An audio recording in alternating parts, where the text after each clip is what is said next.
Hey guys, welcome back to Adlib Talk, and this is my review for Elvis. Before we start with this review, don't forget to leave a like on this video if you enjoyed it, and do please consider subscribing, as those are the two main ways you can help support my channel. So, Elvis is a biopic musical drama directed by Baz Luhrmann, who also wrote the script together with Sam Brummel, Craig Pearce, and Jeremy Domer. The movie stars Austin Butler as Elvis Presley and Tom Hanks as Colonel Tom Parker. The movie starts with an introduction from Elvis's former manager, which showcases us that this movie is going to be told from the Colonel's point of view. So we find out how he discovered Elvis, who had a rather poor upbringing with parents Vernon and Gladys. Elvis was fixated with the African American music of Memphis's Beale Street. The Colonel himself was the manager of country singer Hank Snow. However, upon hearing Elvis's music on the radio and seeing how beloved he was with the country's youth, he soon knew that this kid was the future of music, and so he manages to become his manager, and so we get to see the great ascent and eventual downfall of Elvis's life. Now, this is a Baz Luhrmann movie, true and true. Let's get that right. And with Baz Luhrmann, you know what you're getting. It's flashy, it's epic, and it cares more about being bombastic than about being personal or making any kind of political statements. And those are the movie's greatest achievements, but also the movie's greatest flaw, summarized in one short paragraph. This biopic gives us all the major events of Elvis's life, his youth and time developing his musical tastes, meeting the Colonel and his great ascent, coupled with disdain from certain conservative elements in the media and politics. Elvis joining the army and meeting Priscilla. We obviously get the deaths of Martin Luther King Jr. and Robert Kennedy, and we also see Elvis become more political through his music. We then get to see Elvis's concert in Las Vegas Hotel International until his eventual downfall. All of this is portrayed impressively, as only Baz Luhrmann knows how to do. And yes, this is definitely a stylish movie. It oozes style, but maybe doesn't always ooze substance. I would be lying if I didn't say this movie wasn't also a bit of a mess. And yes, you're going to leave the cinema exhausted because it is a complete overload of the senses. But let's start off with the most important element of this whole thing, and that is Austin Butler's performance, which is pretty damn good. Butler brings all the energy and charisma needed in this role, and he does it all so well. From the first moment we see him on stage, I was immediately enthralled.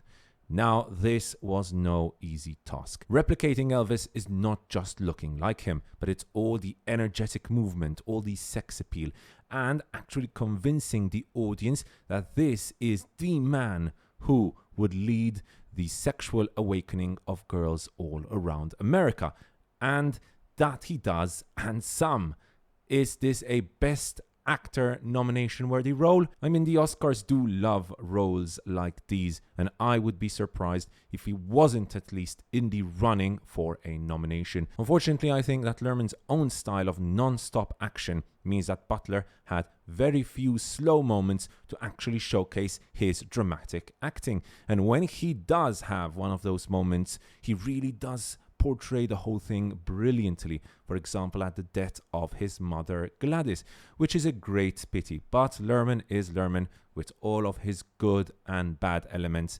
If Butler doesn't get a nomination, I would probably blame it on this. Then, what about our narrator, Colonel Tom Parker, acted by Tom Hanks? From the very beginning, the Colonel is portrayed as the antagonist of the story, taking a lot of Presley's money and consistently ruling over Elvis's career choices to help himself. This is not the role we usually associate with Hanks, and you can tell he had a blast being the villain here. I do think the accent was a tad too much, although I understand the reasoning behind it. They were trying to replicate, obviously, the real Colonel.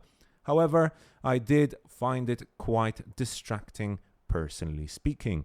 The fat suit obviously also did not help Hanks, and as unrealistically evil as he is portrayed, I still did quite enjoy the performance. Now, what about the music? Luhrmann revealed that when Elvis sings in the film, it is Butler's vocals that are used when he is young, whilst the real Elvis's vocals are used when he is older. This is truly impressive, and I honestly couldn't tell the difference during the movie. I'm sure some will complain about the length of the movie, and whilst I did complain a little about the movie being exhausting at the start of this review, I wouldn't have it any other way. I honestly don't know how this movie could have been made shorter. I mean, we're talking about a biopic on Elvis. For God's sake, the man whose life was filled to the brim with controversy and special moments. And as Elvis fans might have noticed, quite a lot was left out, whether it is in music choices or important events in Elvis's life. Must also say that certain controversial elements about Elvis's personal life were also left out for, I think, obvious reasons.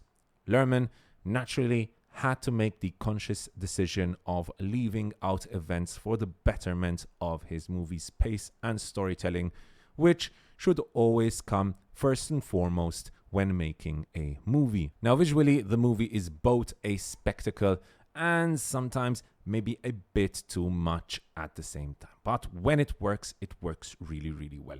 The concert scenes are incredible. Like I mentioned before, Butler showcases incredible charisma and dominates the screen. Luhrmann's style is perfectly made for Elvis's concerts and brings out all the frantic energy there would be both with the singer, right, with Elvis Presley, and with the crowd through his breakneck editing, which makes sense for what is being portrayed on screen. But again, I'll say was sometimes a bit too much editing and a bit too much frantic action going on, which sometimes really was overwhelming for me personally. This breakneck pace continues throughout the whole movie, slowing down ever so slightly for certain dramatic moments in Elvis's life, such as, for example, meeting Priscilla or the death of his mother. Unfortunately, we get very few of these moments. A little less Luhrmann, a bit more drama would have really turned this into a big possibility of my favorite movie of the year. But as it is, I must say I still did really enjoy this movie. The production design is incredible, the set pieces portrayed really well, and there is some great work done by the costume and makeup department. Now, as a person who likes Elvis's music but definitely is no big fan, I had a great time at the cinema watching it. Luhrmann was the perfect choice as a director of an Elvis biopic, and throughout the movie you could feel Luhrmann's love for the king of rock and roll and one of the most, if not the most influential cultural icons of the 20th century. Stylish to a fault, but helmed by an incredible lead performance by Austin Butler. Elvis is well worth a trip to the cinema if you have not been there so far, and my rating is a 4 out of 5. Thanks so much for watching, guys. I hope you enjoyed that review, and if you did, don't forget to leave a like on this video, and please do consider subscribing. Cheers, and I'll see you guys next time right here on Ad Lib Talk.